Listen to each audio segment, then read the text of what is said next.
Hello and welcome to another analysis behind the news. Recent news was filled with scenes of the suicide bombing at Manchester Arena. In these attacks, the news focus is always on the carnage, the victims, those responsible, and why. But the why never seems to be answered in its entirety. Perhaps it's because the wrong questions are being asked. Instead of looking at this on a case-by-case basis, let's look at why radical Muslim terror even exists. In this case, the terror group to claim responsibility is ISIS. And what do we know about ISIS?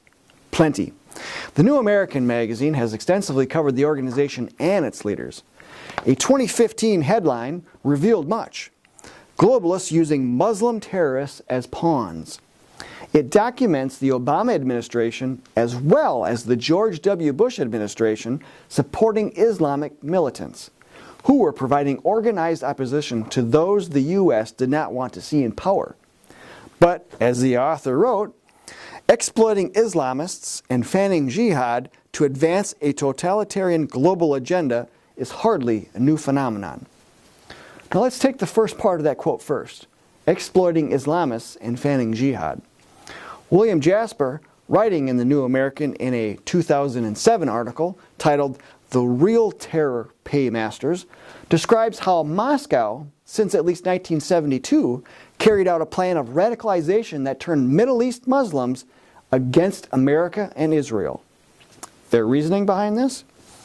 Because a billion adversaries could inflict far greater damage on America than could a few millions. That's a quote from then KGB chairman Yuri Andropov. So here we have America's old enemy, the Soviet Union, using others to wage war against us. But since the Soviet Union fell, it's no longer an enemy, right? Well, Mr. Jasper later continues in the 2007 article, one of the most important, and here he's talking about in the Kremlin's ongoing terror strategy, is Yevgeny Primakov, the former KGB chief in charge of Middle East terrorism during the Cold War. Primakov has been at the pinnacle of Soviet politics for decades, including being the Russian prime minister. Now he is Putin's right-hand man as a private citizen. As head of the Russia Chamber of Commerce, again this is back in 2007, he continues his role directing Russia's client terror states and terrorist groups while on commercial visits throughout the Mideast. So this terror strategy is ongoing. Many in the U.S. have been duped into thinking that Russia is no longer our enemy, but Putin obviously sees it differently. Mr. Jasper continues in the article, in 2006, Primakov presided at the founding meeting of Russia's new forum for Muslim countries, the Russian Islamic World Strategic Vision Group. The new group held its first session in Moscow, attended by delegates from Saudi Arabia, Turkey, Egypt, Pakistan, Iran, and 12 additional Muslim states. Putin greeted the delegates, but significantly, the statesman who presided at the meeting was Primakov, a renowned Arabist who played a key role in formulating the Soviet Union's ties with the Muslim world during the Cold War era. Folks, a quick search on the internet will demonstrate that this group is still around. And on his first official trip abroad, President Trump visited Saudi Arabia, one of those that attended this. And during a dedication in Saudi Arabia that President Trump visited, the new Global Center for Combating Extremist Ideology, which states as its mission to expose, combat, and refute extremist ideology, was being held. Well, how convenient that is, isn't it? Given the foundation that Putin has already built within the Muslim world, this will be very handy for him to keep track of anti-terrorism efforts. So, we've established that Moscow has been whipping up hatred in the Islamic world since at least 1972. Let's get back to ISIS. ISIS sprang forth from Al-Qaeda, and Al-Qaeda was formed by Osama bin Laden and came about because of U.S. meddling in the Middle East due to the first Iraq War. Bin Laden was trained, armed, financed, and supplied by the U.S. and its allies. And bin Laden's second-in-command, al-Zawahiri, was exposed as a Russian-trained asset of the KGB. Now, why did we get into Kuwait? President George H.W. Bush called his sending American troops to Kuwait an effort to forge a new world order. Herein comes the second part of the aforementioned quote: exploiting Islamists and fanning jihad to advance a totalitarian global agenda. That agenda is what Bush called a new world order. If you're new to all this, you might be asking, well, what is that?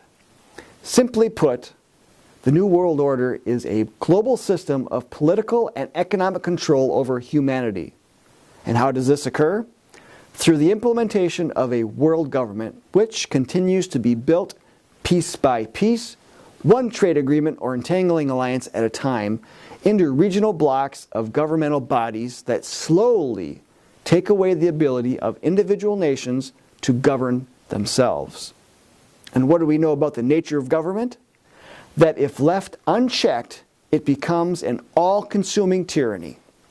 This is what world government would look like. And for the first world countries, the New World Order is not being created via military conquest. It's willingly being created by globalists of all political party affiliations. These terrorist attacks are usually a reaction to a meddling government action.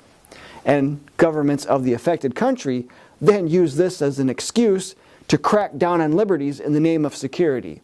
And usually, the citizens stand for it, actually pushing for it, instead of pushing back through interposition and nullifying the action. The Patriot Act is a perfect example of this, and has helped to create the near-Orwellian society we see today. We, as Americans who have won hard-fought battles for independence, need to jealously guard our independence and our liberties. We do this through the ballot box and through interposition on all levels of government, meaning that at any time any governmental body works outside of its limitations, we the people intercede and nullify that unconstitutional act. Article 6 of the Constitution directs all U.S. senators and representatives, all members of state legislators, and all executive and judicial officers, both of the U.S. and the states, to be bound by oath or affirmation to support the Constitution. It's time they start doing so, and it's time we start requiring that they do. This Memorial Day, be grateful for all those who have sacrificed for us, and let's reaffirm our jealous dedication to the independence of our country and the liberties each of us enjoys. If you want to help to do so, then join the John Birch Society. Go to jbs.org to learn more. And if you're interested in learning more about terrorism and how it is being used as a political tool, get our terrorism booklet and our DVD exposing terrorism inside the Terror Triangle at shopjbs.org. And be sure to like and share this video with family and friends.